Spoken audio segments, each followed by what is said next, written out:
Selamat datang dalam video bahan ajar Fakultas Hukum Universitas Trisakti dengan tema Hukum Perjanjian Internasional bagian kedua. Kali ini kita akan membahas detail penjelasan dari masing-masing istilah perjanjian internasional.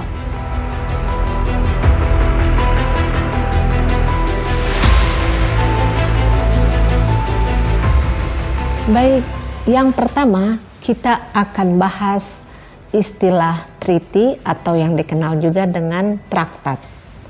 Dalam pengertian umum, treaty mencakup semua jenis persetujuan internasional. Sedangkan dalam pengertian khusus, treaty merupakan perjanjian yang paling penting dan sangat formal dalam urutan perjanjian.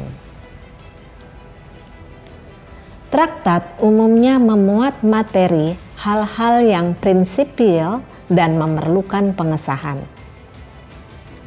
Misal, mengatur tentang masalah perdamaian, perbatasan negara, keamanan, ekstradisi, persahabatan, dan sebagainya. Prosedur pembuatan melalui tahap perundingan, penandatanganan, dan pengesahan. Contohnya, perjanjian perdamaian dan persahabatan antara Indonesia dengan negara-negara ASEAN atau Treaty of Amity and Cooperation in Southeast Asia. Contoh berikutnya, Southeast Asia Nuclear Weapon Free Zone tahun 1995 yang berlaku pada tahun 1997. Berikutnya, kita akan melihat apa yang dimaksud dengan convention atau konvensi. Convention disamakan dengan terminologi treaty berdasarkan pasal 38 Statuta Mahkamah Internasional yang menyebutkan bahwa International Convention adalah salah satu sumber hukum internasional. Convention digunakan untuk perjanjian multilateral yang memberikan kesempatan bagi masyarakat internasional untuk berpartisipasi di dalamnya.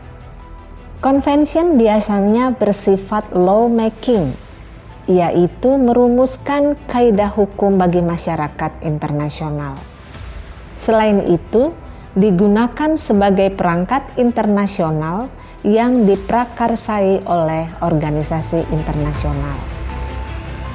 Sebagai contoh, Konvensi Jenewa tahun 1949 tentang perlindungan korban perang, Konvensi PBB tahun 1982 tentang hukum laut, Konvensi Wina tahun 1961 tentang hubungan diplomatik.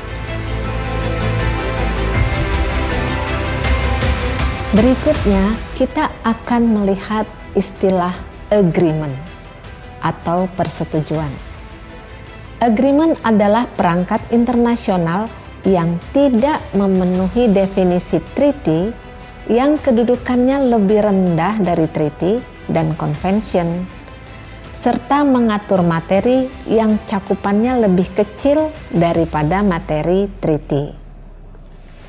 Agreement digunakan pada perjanjian di bidang ekonomi, kebudayaan, teknologi, ilmu pengetahuan, keuangan, misalnya pencegahan pajak berganda, perlindungan investasi, serta bantuan keuangan.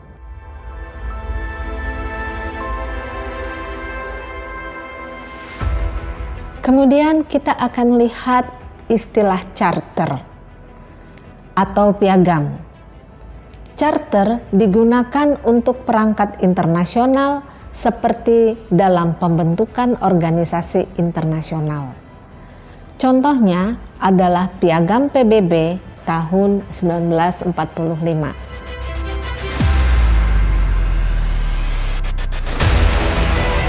Kemudian istilah protokol atau terjemahannya tetap protokol adalah digunakan untuk perjanjian internasional yang materinya lebih sempit dibandingkan dengan treaty atau convention. Ada beberapa macam protokol, seperti yang pertama, Protocol of Signature, kedua, Optional Protocol, ketiga, Protocol based on a Framework Treaty, keempat, protokol untuk mengubah beberapa perjanjian internasional, serta protokol pelengkap perjanjian internasional. It is a declaration of basic principles of human rights and freedoms, and to serve as a common standard of achievement for all peoples of all nations. And it's particularly fitting that here tonight, the person who's been the leader in this movement, assisted those who's been by many others. I refer. Kini saatnya kita lihat istilah declaration atau deklarasi. Declaration adalah suatu perjanjian yang berisikan ketentuan-ketentuan umum di mana pihak-pihak dalam deklarasi tersebut berjanji untuk melakukan kebijaksanaan-kebijaksanaan tertentu di masa yang akan datang. Isi dari deklarasi materinya ringkas, padat, dan biasanya mengesampingkan ketentuan yang bersifat formal seperti adanya full power, proses ratifikasi, dan lain-lain.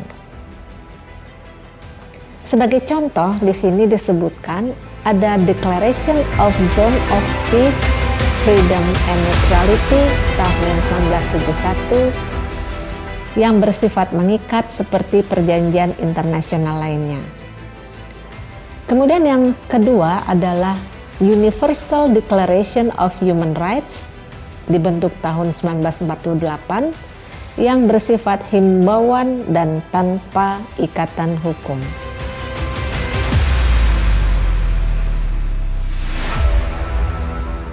Demikian pembahasan kita tentang hukum perjanjian internasional bagian kedua. Sampai jumpa.